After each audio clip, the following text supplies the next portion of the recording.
자, 기경계하죠. 생겨나지도 않고, 소멸하지도 않고, 허무도 아니고, 영원도 아니고, 오는 것도 아니고, 가는 것도 아니고, 다른 것도 아니고, 같은 것도 아니고, 연기법을 가르치신 분, 완전한 깨달음을 얻으신 부처님들 가운데 가장 훌륭한 설법된 당신께 경의를 표합니다.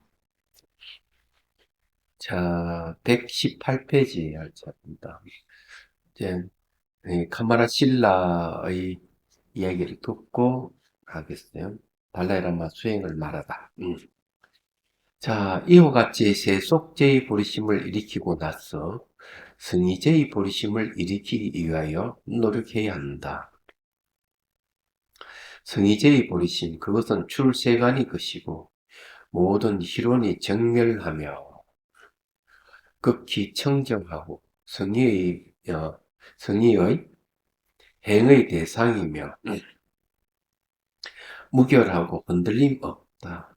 마치 바람에 방해받지 않는 버터 램프처럼 흔들림 없다. 네? 이제 이 성의 보리심이라는 게 이제 출세간이 것이고요. 실현에 정멸했다면은 그걸 뭘 얘기할까? 이와 같이 세속제의 보리심을 일으키고 나서 성의제의 보리심을 일으키기 위하여 노력해야 한다.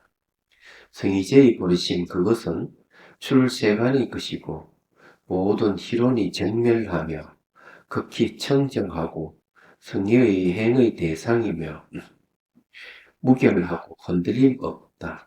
마치 바람에 방해받지 않는 버터 램프처럼 흔들림 없다.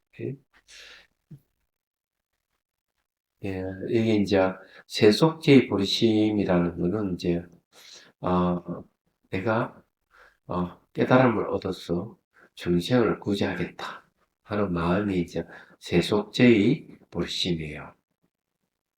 그럼 승의제의 보리심이라는 것은 뭘까? 승의제라고 하는 것은 이제 진제의 다른 이름인데 말과 생각을 떠나 있는 세계가 승의제를 얘기하죠.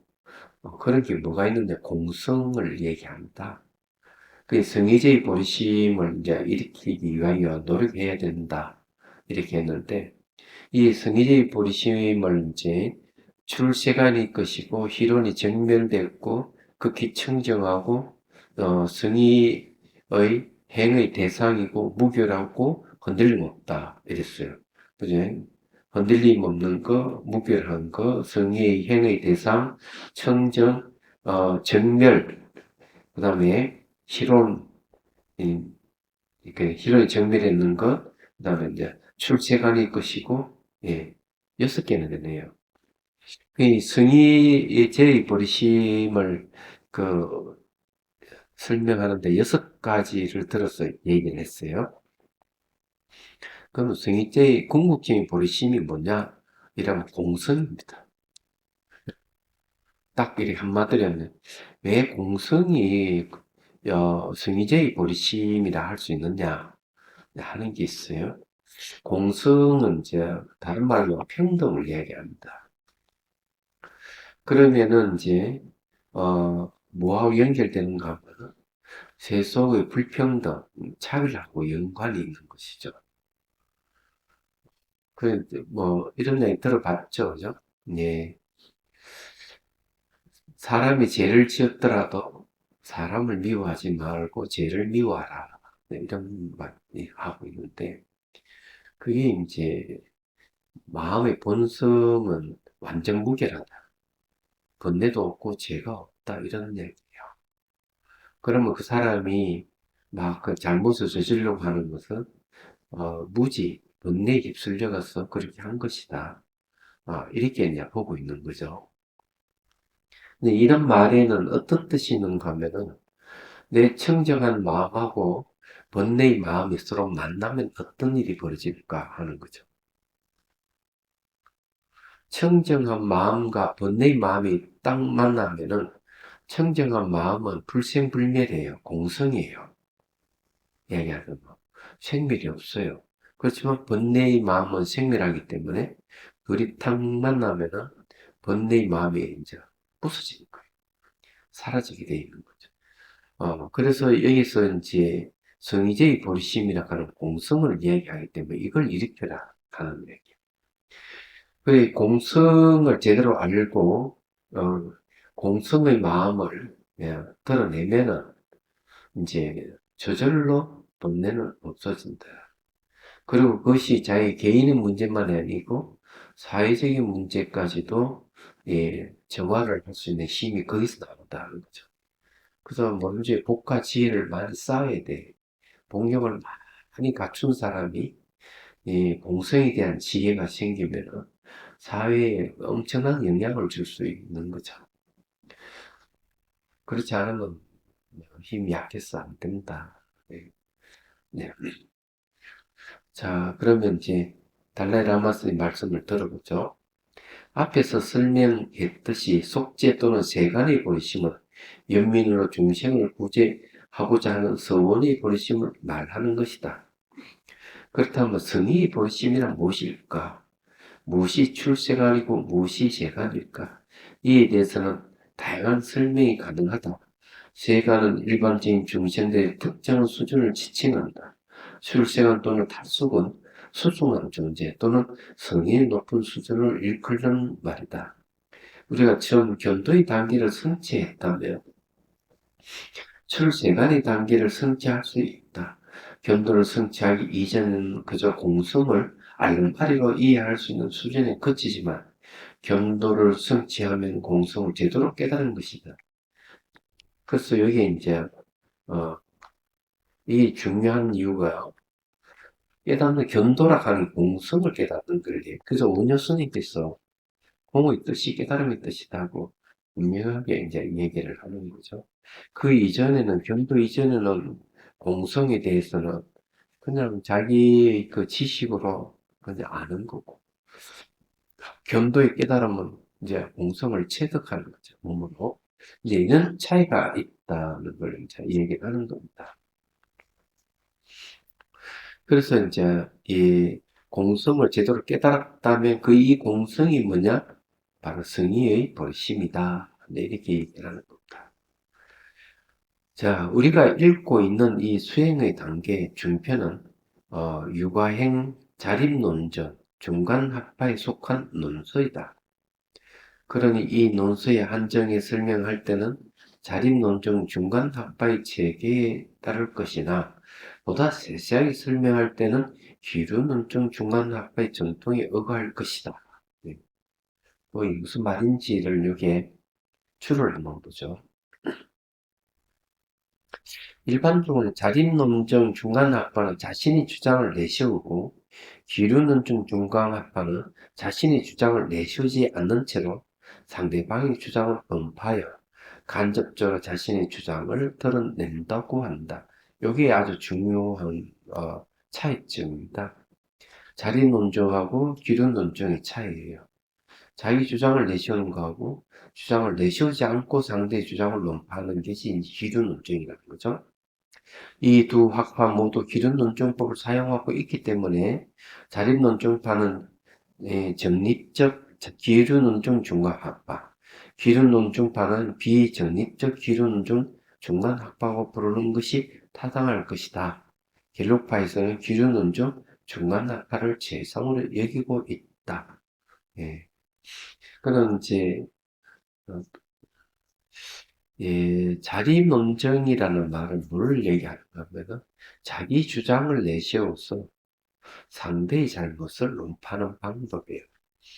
그러면 자립논정에서 주장하는 건 공성을 드러내서 상대의 그 유나 무의 주장을 타파하는 거죠. 그러면 자립논정 중간학파가 돼요. 중간이라는 말은 뭘 공성에 대한 걸 얘기하죠. 중은 공성을 얘기하고요. 관은 뭔가 그 공성을 본다는 거죠. 중간이란 말, 그런 뜻이 있어요.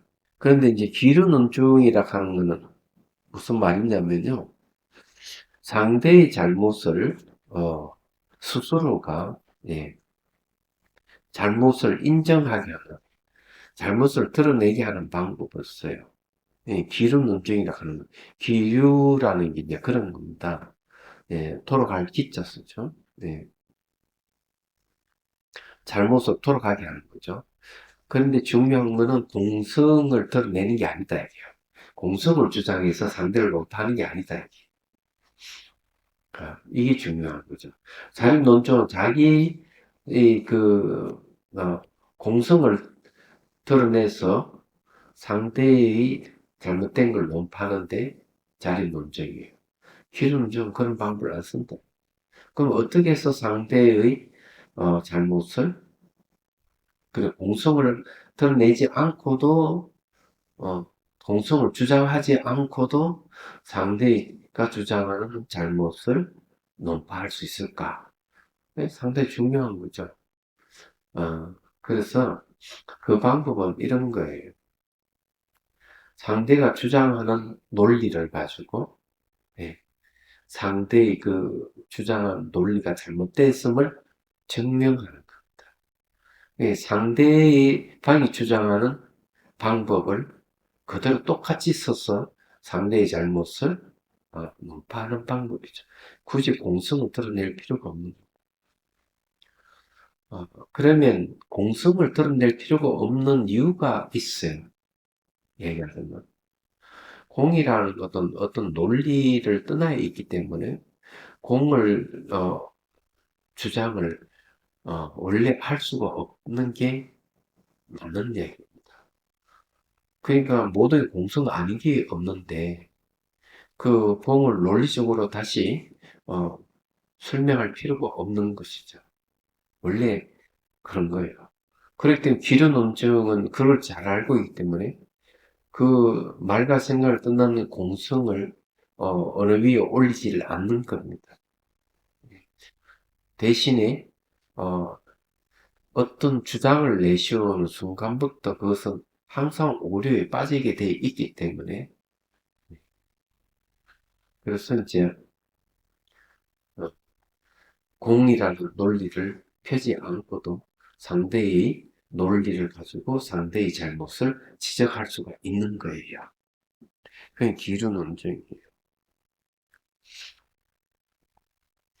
자, 네. 수행자들 가운데 성문과 독학 등의 공성을 깨달은 성자들이 있다. 그러나 보살도를 닦는 수행자들이야말로 공성을 올바르게 깨달은 뿐이다. 왜냐하면 그는 심한 방편 수행을 함께 실천하고 있기 때문이다. 자, 여기 이제 중요한 건 뭐냐면은, 예, 심오한, 예, 방편 수행을 함께 실천하기 때문이다. 그랬어요. 자, 올바른 공수를 깨달은 분은 왜, 예, 그 심한 방편 수행을 함께 실천하고 있었느냐 하는 거죠. 근데 여기 이제 그 대승의 수행하고 이 테라바다 수행의 패턴의 차이예요. 이거는. 그래서 테라바다의 수행은 되게 이제 비파사나 수행을 지칭을 하거든. 사마타 비파사나 중에서 이제 비파사나를 하나만 얘기하면은 굳이 발생한 소멸을 관찰, 몸과 마음을 관찰해 가면서 그 한 개만 쫙 하는 거. 그래가지고 일반을 얻은 공의 뜻이 깨달음의 뜻이고 일반의 뜻이거든요. 그게 똑같은 권리거든요. 그럼 대성은 어떻게 얘기를 하고 있는가 하면은 수행을 할 때 자기 수행을 하고 어, 남는 시간에는 이 중생들을 위해서 봉사하라. 연민심을 실천하라. 대성기신호에도 대비관이라 그럽니다. 대비관. 사마타 수행을 하고 난 뒤에 낮에는 활동할 때는 대비관을 실천하라. 이렇게. 그래서 이 심원 방편이 뭐냐면 연민의 실천을 얘기를 합니다. 그래서 이제 깨달음을 얻었을 때 공성을 깨달은 지혜를 뭐라고 하는가 하면은 근본지라고 이게 좀 달라요. 이게 이제 변도거든요. 은근히 깨달음 없는데, 그 얻은 지혜가 근본지, 그 다른 걸로 하면은 분별지죠. 분별이 없는 거예요. 근본지가. 근데 중요한 건 해라는 말을 쓰고, 지각하는 말을 썼어요. 그 다음에 이제 교토 다음 찰나에 이제 수도가 들어가는데, 네. 수도에서 오는 지혜를 뭐라고 얘기를 하는가 하면은 후덕지라고 해요.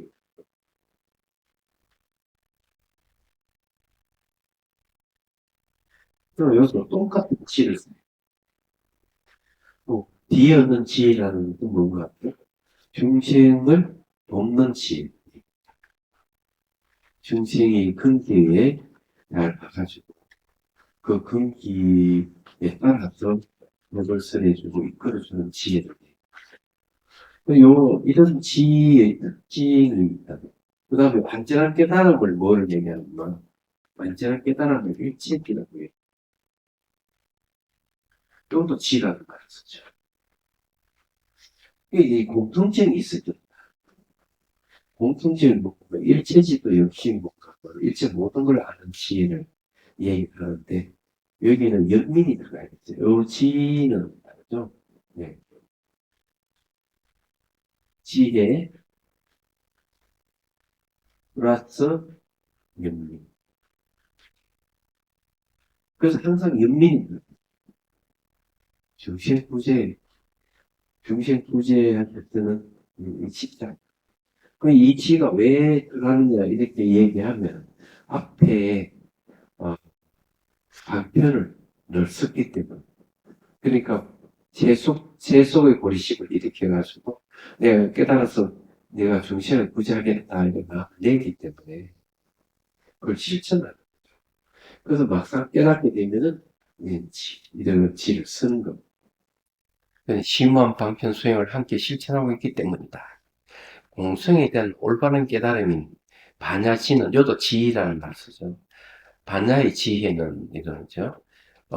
번뇌들을 물리치는 역할을 한다. 우리가 사성계에 대해서 얘기할 때 진리 길이란 사실상 성자의 마음의 연속체 안에서 찾을 수 있는 공성에 대한 올바른 깨달음인 반야지를 지칭한다. 자, 이 얘기는 무슨 말인가 하면요. 네. 우선 제 성자의 마음 연속체라는 말 쓰죠. 심상속이라는 말 써요. 마음은 이렇게 고정되어 있는 게 아니고 상속한다. 그죠? 이거는 뭐, 그전에 누차 얘기를 하는 부분인데, 전찰날 마음이 사라지면 똑같은 그 마음이 후찰나로 일어나요. 후찰나가 전찰나로 사라지면 닮은 똑같은 마음이 후찰나 또 일어나는 거예요. 그래서 계속 이어져 가는 거죠. 그래서 이 연속체의 뜻은 있을 유가 아니다. 고정되어 있지 않다. 이게 변하기 때문에. 그 다음 상속에 간다하는 것은 없을 무가 아니다. 그게 이제 연속체라 하는 그런 뜻을 갖고 있어요. 유도 아니고 무도 아니다. 그게 무상이죠. 어떻게 보면. 그래서 수행을 할 때도 이렇게 심상속에 있기 때문에 수행에서 성취를 할 수가 있다. 자, 그 다음에 또 하나 이제 이 얘기를 하고 싶은 게 뭔가 하면, 반야지라는 것은, 뭘 내용으로 하느냐, 공성을 얘기합니다. 예. 깨달음의 내용이 공성이라는 거죠. 그 깨달음을 반야지라고 얘기했어요.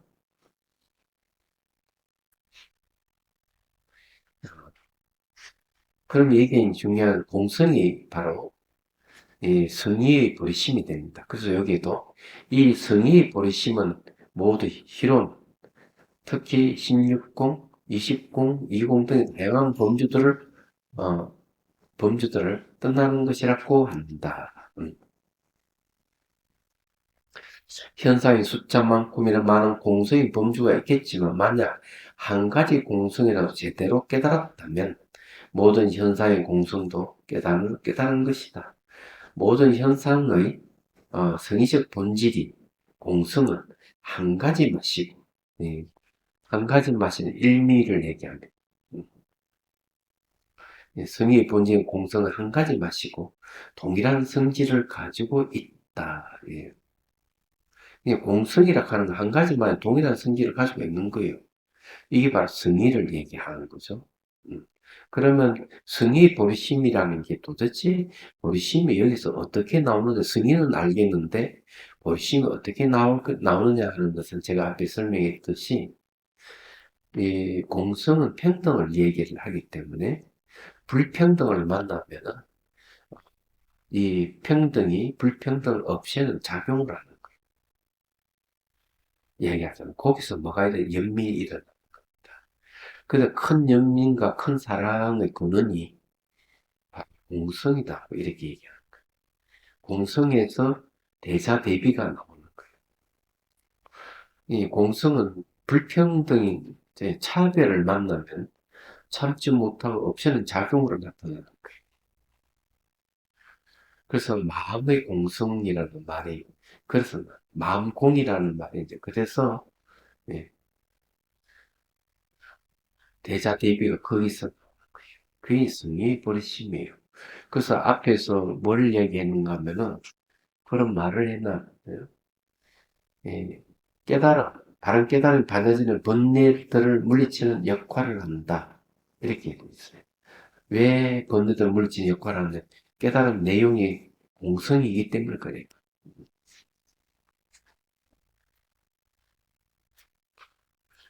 어, 이치 이익을 발견하게 되면 이치 이익은 사실은 이치에 맞지 않는 것들을 없애버려요. 그러면 이치 이익이라 하는 게 뭔가 하면 여기서 말하는 공성을 얘기합니다. 모든 존재에 공통되는 것은 다 이치에 속하거든요. 무상도 그렇고 상호 의존의 연기도 그렇고 그렇습니다. 그래서 이게 이제 이런 얘기를 하는 거예요. 자, 모든 현상은 자성이 공하다는 면에서 같다. 그 현상들이 좋은 것이든 아니면 나쁜 것인지 현상이 어떻게 변해가는지 다양한 양상이 공성의 범주 안에서 일어나지만 공성을 그 현상들의 주체 또는 객체와 동떨어진 독립적인 자성을 이해해서는 안 된다. 공성은 대상의 독자적인 본유의 존재라고 착각하는 참나 혹은 진화가 없다는 것을 의미한다. 현상은 원인들과 조건들에 의지한다. 현상이 원인들과 조건들에 의지한다는 사실은 곧 현상은 독자적 혹은 본유적인 존재를 가지고 있지 않음을 뜻한다. 이 얘기는 뭘 얘기하는가 하면요. 예, 연기를 얘기한다. 현상이라 하는 거, 연기를 얘기해. 원인과 조건들에 의지하는 점 연기법을 얘기한다. 그래서 공성을 이해하는 데 있어서 중요한 것은 연기를 통해서 공성을 이해한다는 걸 얘기해요, 여기서. 모든 상을 우정하기 때문에 독자적인 거 혹은 본주적인 건 없다. 이렇게 얘기를 하는 거예요. 그래서 연기의 다른 이름이 공성이라고 하는 이유를 얘기하는 겁니다. 근데 이제 공성을 통해서 연기를 이해해야 되겠죠? 그게 고단 구조에 나왔다. 또한 이것은 우리가 경험하는 다양한 현상이 발생하는 이유가 그 현상의 본질이 공하기 때문임을 보여준다. 역설적인 것이죠. 어, 그리고 요건 연기를 해. 본질이 공하기 때문에 다양한 현상들이 발생한다. 이제 그렇게 얘기해요. 앞에는 이제, 연기를 통해서 공을 안다, 이러면은, 뒤에서 이제 공을 통해서 연기를 아는 걸 얘기를 하는 거예요. 그래서 상당히 중요하죠. 그 연기와 공이라 하는 것은 분리되는 게 아니고 같은 하나를 얘기하는 거예요. 근데 이것이 이제 바로 궁극적인 볼심을 얘기를 한다 하는 얘기예요. 자, 그러므로 우리가 공성을 얘기할 때는 다양한 각각 양상들이 아니라 현상들의 본질적인 모습에 대해서 말하는 것이다. 이런 관점에서 보아 공성의 상태가 실론에서 자유롭다는 것이다. 자, 실론에 자유롭다 하는 게 이제 앞에 설명에 예, 자, 승의제의 버리심을 얘기, 첫 번째 출세관을 얘기했죠. 두 번째는 실론이 정멸하다. 좀 여기서 이야기하는 게, 출세관에서는 앞에 얘기했고요. 여기에 좀 이야기하는 실론에서 자유롭다 하는 걸 얘기를 합니다. 그래, 공성이 바로 승의제의 버리심이다 하는 이유가 얘기입니다.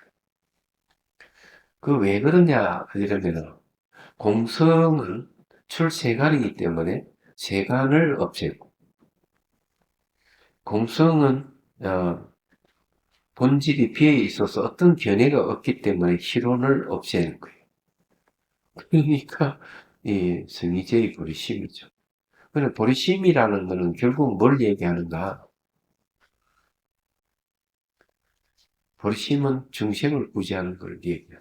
버리심이. 그러나 실론을 없애고 세관을 없애니까 중생을 구제하는 것이지. 해석하자면 딱 그렇게 되는 거예요. 그래서 자, 그래서 이러한 관점에서 보아 공성의 상태가 이론에서 자유롭다는 것이다. 또한 이는 공성이 청정하다 또는 영혼을 떠난 것이라고 나와라 중간에서 명확하게 설명하고 있다. 자, 그 다음에 이제 이 성의 버리심은 뭘 하는가 하면 청정하다. 죠 그래서 청정하다고 하니까 여기 이제 청정하다는 영혼을 떠난 것이라고 해서 뭘 근거로 드는가 하면 나와라 중론에서 설명하고 있는 거죠. 자, 이거는 이제 우리가 기경계의 내용입니다. 기경의 내용 읽어볼게요. 연기하여 일어나는 현상은 소멸하지도 않으며 발생하지도 않으며 단멸하지도 않으며 영원하지도 않으며 오는 것도 아니고 가는 것도 아니며 다른 대상도 아니며 동일한 대상도 아니며 실론으로부터 완전히 자유로우며 정밀한 것이라고 가르치신 스승 가운데 최상이신 올바른 깨달은 성자신 분 붙답게 기이합니다. 우리 기경계 내용이에요. 이 기경계가 바로 중론에서 나온 거 얘기를 합니다. 해양계는 입본 행론에서 나온 거. 예. 그런 그래서 요 내용이 이제 말하자면 이제 그런 걸 얘기를 해주고 있다. 청정하다 얘기요. 정멸하다는 말 이제 그런 거죠. 예. 그래서 요거는 이제 예, 청정을 얘기. 음. 앞에는 이제 실온 정멸을 얘기하냐. 예. 공성과 연기는 동전의 양면이다. 연기법의 관점이나 세속주의 관점에서 본다면 현상을 발생하고 태어나고 소멸할 수 있다. 중론에서 내가 인용한 기경계는 현상을 발생하지도 소멸하지도 단멸하지도 않으며 독립적인 방식으로 존재하여 영원한 것도 아니라고 말한다. 시간의 관점에서 본다면 원인과 조건에 의지하지 않는 독립적인 소멸이나 영원함은 있을 수 없다. 대상의 관점에서 본다면 보자면 원인과 조건에 의지하지 않고서 오고 가는 것은 없다. 그렇죠. 이게 요즘 봄이라서 막 새싹이 돋고 꽃이 필잖아요. 그게 전부 원인과 조건이 있어 가능한 거예요. 씨앗이라 하는 원인이고 주변에 흙이잖아요. 흙에 또 수분이 있죠. 온도가 맞죠. 그러면은 이제 뿌리에서 뭐가 생기는, 씨앗에서 뿌리가 생기고 살이 올라오는 겁니다. 그걸 연기라 해요. 그러니까 이 흙이나 습도라든 온도가 조건이고 이제 씨앗이 원인이기 때문에 원인과 조건이 만나면 살이 올라온다는 거죠. 이 연기, 그게 발생하는 거. 그도 시기가 되면 겨울이 되면 또 잎이 떨어지고 꽃이 떨어져 버리니까 그건 또 이제 소멸하는 거죠. 조건에 의해서 봄이라는 조건에서 생겼다가 겨울이라는 조건이 되면 사라져 소멸하는 거예요. 근데 조건에서 생겼다가 조건에서 소멸한다는 연기를 얘기하는 거예요. 근데 그걸 들다 보면은 독립된 개체가 없는 거, 본유적인 아무것도 없는 거예요. 그걸 공성이라고 얘기하는 거예요. 그래서 여기에서 얘기하는 게 이제 바로 그런 걸 얘기하는 거예요. 연기와 공성이라는 걸 이제 동전 양면과 같다 하는 얘기 이제 그래서 오는 겁니다. 자, 그 다음에 이제, 그래서 여기 시간의 관점에서 본다면 은인과 조건에 의지하지 않는 독립적인 소멸이나 영원함이 있을 수 없다. 이 얘기예요. 대상의 관점에서 본다면 은인과 조건에 의지하지 않고서 오가는 것은 없다. 나가르준다께서 발생과 소멸 등 8가지 실론의 범주를 말씀하시고 왜 이들이 독자적으로 존재하지 않는지를 설명하십니다. 대사의 공성을 직접 지각하는 청정한 바느질을 가진 성인들은 원인과 조건에 의존하지 않는 현상의 독립적인 발생이나 소멸을 보지 못한다. 그러니까 이 독립적인 건 없다 이게. 독립적인 발생, 소멸은 못 본다는 말 그런 거 존재하지 않는다. 그들은 모두 희론을 벗어난 공성인 진리만을 볼 뿐이다. 이 공성이 바로 보리심이라는 얘기죠. 아사리 칸말 신라께서는 성의제, 즉 재상의 진신인 성의의 버리심이 매우 청정하다고 말씀하십니다. 버리심을 성의제, 재상이라고 하는 것은 버리심이 가장 수승한 지혜의 대상이기 때문이다. 자, 버리심이 수승한 지혜의 대상이라고 했는데 버리심이 바로 공성이라는 말을 하는 거죠. 이를 일컬어 때가 묻지 않으면 흔들림이 없다고도 한다. 바꾸서 말하면 이제 지금부터는 이제 흔들리지 않는다. 그럼 사마타 이파사나에 대한 얘기를 합니다. 여기 이제 승리 본심을 얘기를 하면서 어, 청중하고 그다음에 승리의 행의 대상이며 있어. 승리의 행의 대상이 뭐예요? 사마타와 이파사나의 대상이다 이런 얘기예요. 자, 그걸 이제 여기서 설명을 하는 겁니다. 네. 자, 그래서 이 버리심은 가장 수승한 지혜의 대상이기 때문이다 하는 말이 이제 그런 거. 예. 여기서부터 사마타와 이파사나를 얘기한다. 사마타 이파사나의 대상이다. 이런 얘기예요. 이를 일컬어 때가 묻지 않으면 흔들림이 없다고 단답받고 말하면 삼매의 상태에 있는 성인들의 지혜는 자, 요게 삼매의 상태라 하는 건 어디서 오는 거죠? 요거는 사마타에서 오는 겁니다. 예. 성인들 지혜는 요건 이빠사나를 얘기해요. 그래서 사마타 이빠사나가 항상 같이 있는 겁니다. 이 지혜는 사마타 즉 선정이든 고요한 마음과 이빠사나에 의한 분석적인 마음 두 가지가 조화를 이룬 지혜이다. 이랬죠. 딱 나오죠, 그죠? 자, 이러한 조화는 우선 사마타를 얻음으로써 성취하는 것이다.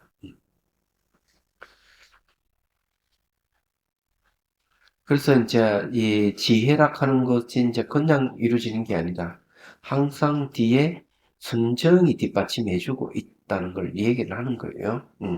그래서 사마타를 얻음으로써 성취한 것이다. 이렇게 얘기하는 거예요. 우리가 관찰 대상의 마음을 집중할 때 마음에 산란함이 없으면 분별적 사고의 정신적 느슨함 또는 침울함과 사고의 번시함 또는 지나친 흥분의 방해를 받지 않으면서 대상에 대한 이해의 의식을 집중할 수 있다. 그 대상에 대한 이해에 의식을 집중할 수 있다. 그러죠. 그러면 지혜는 흔들림이 없는 것이며 그래서 바람의 방해를 받지 않는 버터 램프 같다고 설명하는 것이다. 요게 예, 대상에 대한 이해에 의식을 집중할 수 있다 그랬어요. 요, 자, 대상에 대한 이해가 뭡니까? 공성에 대한 이해죠. 공성에 대한 이해입니다. 공성에 대한 이해에 의식을 집중할 수 있다. 왜 공성이 집중이 안 되고 공성을 이해한 이해에 집중이 될까? 이것도 분명하게 알 필요가 있어요. 자, 설명을 해드릴게요. 첫 번째 이유는 공성은 눈을 볼 수 없고 손을 만질 수가 없어요. 예, 집중할 수가 없어요. 그러려면은 뭐가 흔적이 있어야 집중하지. 그래서 공성에 대한 이해가 집중이 대상이 됩니다. 왜? 이해 내용이 공성이니까. 그 다음에 이제 실제 수행에 들어갔을 때도 똑같은 현상이 생기는데 어, 극기 명상 중에서는 이제 소리를 관찰해서 예, 마음의 공성으로 들어가는 것을 가르쳐 줘요. 근데 어떻게 하는가 막 이런 거예요. 처음에는 가까이 있는 소리부터 멀리 들리는 소리가 다 들어요. 두 번째는 그 다양한 소리가 어, 머물지 않는다는 거죠. 소유할 수 없다 하는 걸 캐치하는 거죠. 세 번째는 지나간 소리는 안 돌아오고 미래는 소리는 오지 않을 수 없다 하는 걸 알게 해야 합니다. 그럼 현재 소리에 집중하게 하죠. 현재 소리는 생기고 사라지고 하는 반복하는 거예요. 그래서 현재의 소리도 머물지 않는다는 걸 알게 돼요. 그럼 머물지 않는데 딱 머물게 하죠. 소리 자체가 없는 자리에 머물게 합니다. 그럼 뭐가 있을까? 자체 없는 자리가 공성의 자리인데 아무것도 없어요. 뭐가 남아있을까요? 머물고 있는 마음만 남아있어요. 머물고 있는 마음. 그러니 머물고 있는 마음의 내용이 뭐냐면은 자체가 없다 하는 이해입니다. 그게. 알고 보고. 그래서 머물고 있는 마음에다 집중을 하는 거예요. 그러니까 지나간 건 돌아오지 않고 미래 오지 않고 현재 머물지 않는다 하는 알고 있는 거죠. 그 알고 있는 마음에 이제 집중의 대상이 되는 거죠. 예. 이해가 되시죠? 그래서 이 이야기는 그 이야기는 똑같은, 어, 그래서 이제 이해라고 하는 거는, 예, 바로 공성을 얘기하는 거예요. 예. 이해의 내용이 뭐냐? 공성이다. 그렇기 때문에 여기다 집중한다. 이렇게 하는 겁니다. 자, 그래서 그러한 지혜는 흔들림이 없는 것이며, 그래서 바람의 방해를 받지 않는 벗들의 뭐 갖다 설명하는 것이다. 자, 그러한 지혜는 흔들림이 없다. 왜 흔들림이 없을까? 지혜의 내용은 공성이니까 흔들림이 없는 거죠, 당연히. 이 성의의 버리심은 출세간이며 모든 희로로부터 자유롭다. 이 성의의 버리심을 성취하는 방법을 아사리 카마라실라께서 이렇게 설명하십니다. 자, 이 성의의 버리심이 뭔가 하면은 결국 공성이라고 하는 거죠. 음. 자, 이걸 이제 성취하는 방법은 어떤 걸로 성취하느냐 하니까 사마타 이파사나로 성취한다. 그랬죠. 자, 카마라 신라의 얘기 들어보죠. 성의 버리심의 성취는 항상 사마타 이파사나 수행을 소중히 오랜 시간에 걸쳐 닦음으로써 이루어지는 것이다. 사마타는 이제 집중 명상, 이파사나 분석 명상, 한 대상에 집중하기 사마타고 대상을 분석해서 진실을 드러내는 게 위파사나예요. 그래서 한 대상에 집중하고 있으면 마음에 고요함이 오니까 집중 명상은 선정을 얻게 하는 거고 위파사나는 대상을 분석을 해서 진실을 드러내기 때문에 위파사나는 지혜를 이제 얻는 방법이다. 이렇게 얘기를 하는 겁니다. 해심일경에서 미륵이요. 성문돌 보살도 예례들의 모든 선법 세간이든 출세간이든 모두 사마타의 이파사나를 수행한 결과라고 알아야 합니다. 그 말씀하신 것처럼 일체의 삼매는 이 사마타 이파사나에 들어있기에 모든 수행자는 언제나 결단코 자, 여기 이제 일체의 삼매는 이 사마타 이파사나에 들어 있기에 이렇게 하죠. 이 말은 무슨 말이냐 하면요. 사마타 수행을 하면 선정을 얻는 건 당연한데 이빠사나는 지혜를 얻는 건데 왜 거기에 삼매를 갖다 붙이느냐 하는 게 있어요. 이것도 역시 이제 이 사마타의 선정을 의지해가지고 일체법을 분석에 들어갑니다. 일체법 분석을 하게 되면 이제 이게 삼매고 오죠. 일체를 분석해서 분석할래야 할 수 없는 데까지 이르게 되면 어, 이제 궁극에 도달하게 되는 거죠. 그냥 희열, 기쁨이 생겨요. 그러고는 이제 몸이 가벼워지는 현상, 경안이 생기는 거죠. 그 다음에 이제 삼매가 옵니다. 이런 삼매를 뭐라 하면 관삼매 또는 이빠산나 삼매라고 해요. 그래서 사마타 삼매와 이빠산 삼매가 같은 삼매이기 때문에 그걸 이제 공삼매라고 얘기를 하는 거죠. 그래서 이 일체의 삼매는 이 사마타 위파사나에 들어있기에 모든 수행하는 자는 언제나 결탄코 사마타와 위파사나를 닦아야 한다고 말씀하셨다. 해심일경에서 성문보살 여러께서 가르치신 일체의 많은 삼매, 이 모두가 사마타와 위파사나에 포함된다는 것을 알아야 한다라고 말씀하셨다. 전부 다 사마타 이파사나에 의해서 일제산매가 일어난다. 이런 소리 같은 예. 이 사마타를 통해서 선정을 얻는 거는 참 중요해요.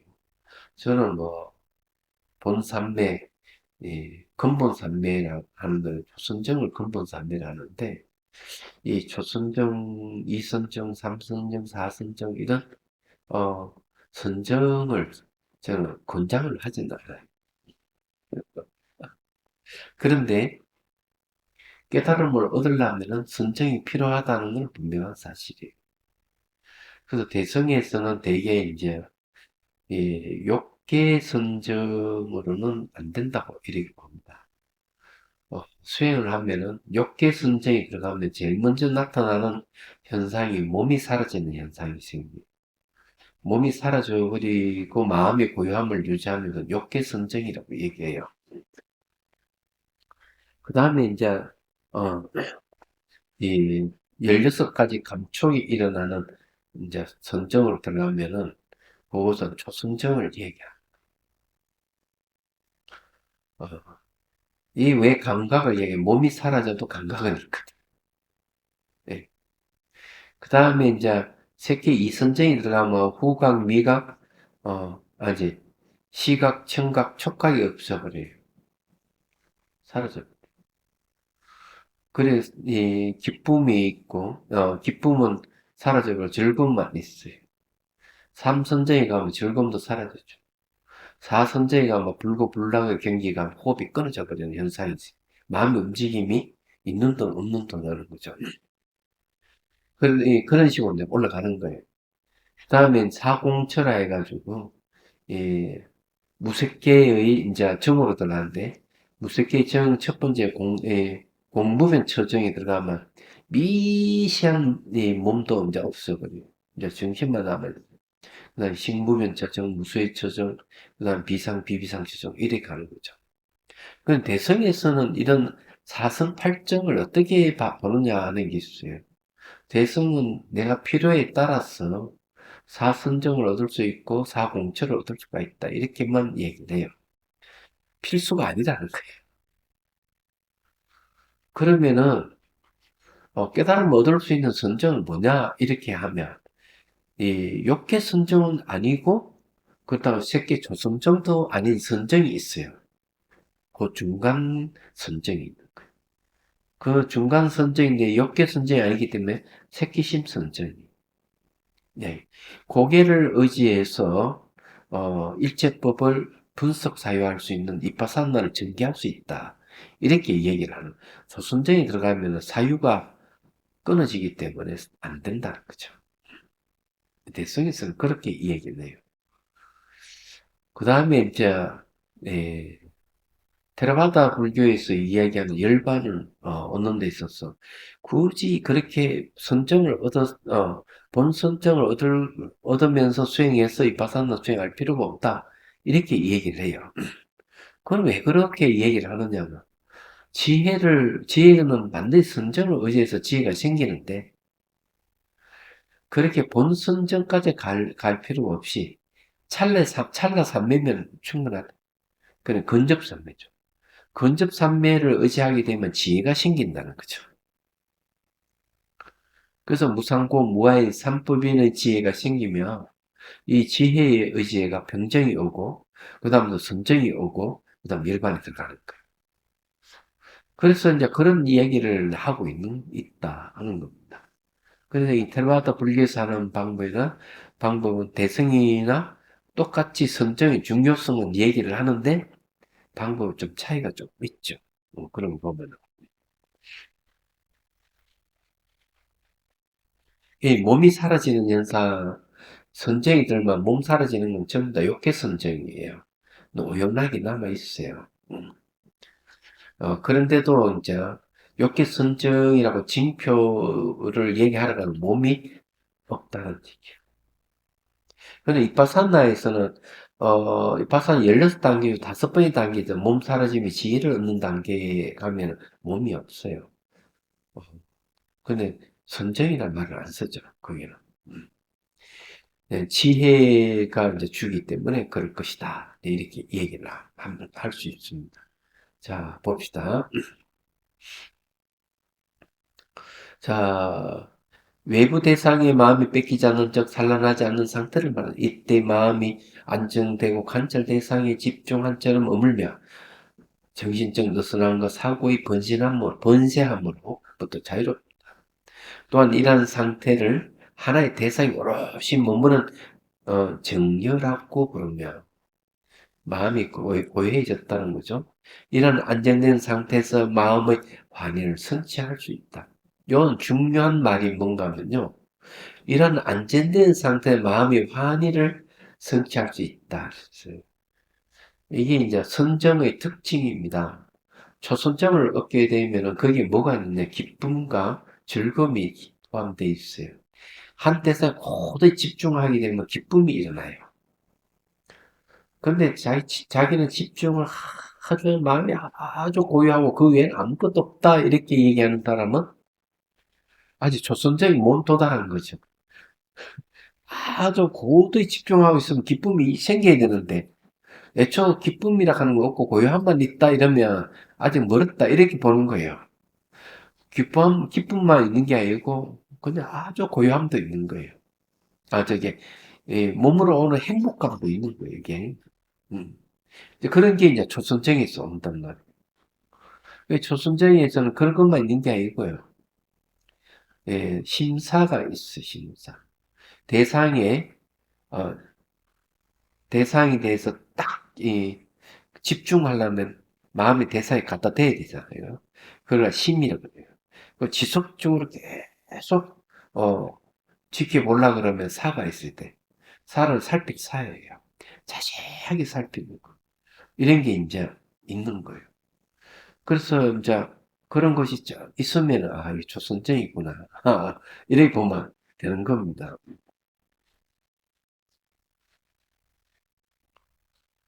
그런데 왜 새끼 이선정이 가면 감각이 왜 없을까 하는 게 있어요.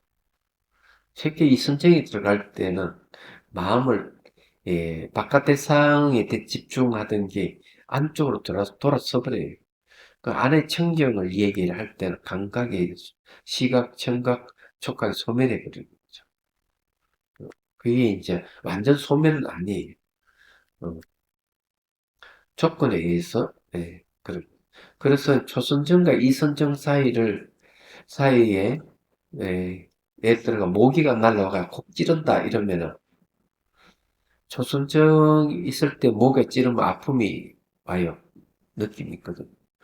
그래 새끼 이선정으로 들어가 버리면은 그 중간 단계도 찌르면은 아픔이 오는데 새끼 이선정이 온전히 들어간 상태는 뭐가 그냥 탁 찔러도 통증이 없어요. 가림도. 야. 그런데 어쨌든 그렇다는 걸, 요즘 선정에 대한 얘기하니까 제가 말씀드리는 거예요. 자, 그 다음에 이파선다는 삼만타를 통해 오롯이 집중한 대상의 궁극적인 실체에 대한 수승한 안목을 갖추는 것을 말한다. 자, 이 말은 대상의 궁극적인 실체에 대한 수승한 안목을 갖추는 걸 말한다는 요 얘기가 있잖아. 제가 앞에서 얘기한 데죠. 그 얘기입니다. 삼박하는 대상에 집중하는 상태를, 그래서 고요함을 얻는 것이라면, 이파사나는 그 대상을 아예 해체시켜버리는 거예요.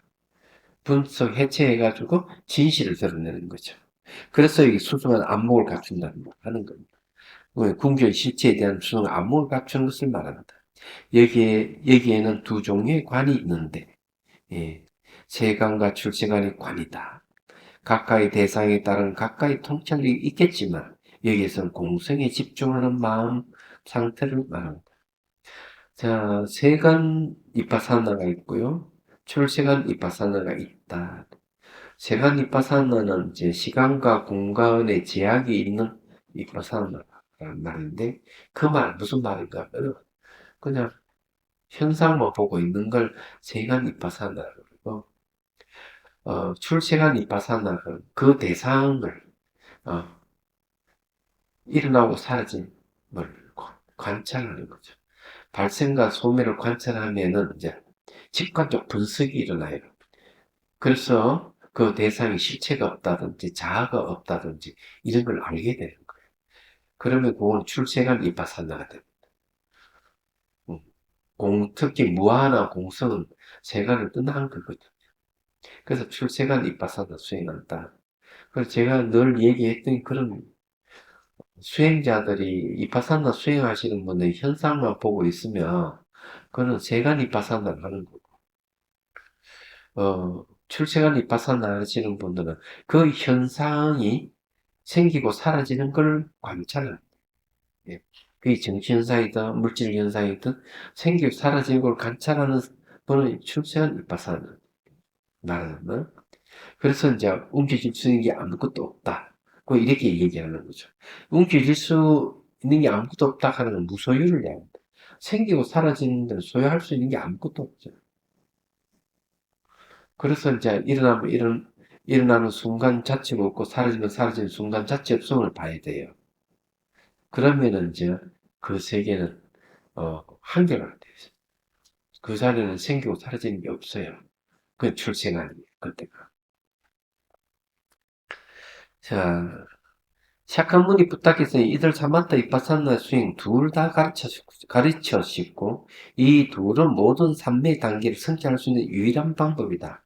이 두 가지 수행 모두 똑같은 중요한 것이기 때문에 이 책에서는 두 가지를 동등하게 닦아야 한다고 말한다. 자, 여기까지만 얘기하고 질문. 오늘 너무 중요한 얘기를 했어요. 그죠? 자, 휴식하죠.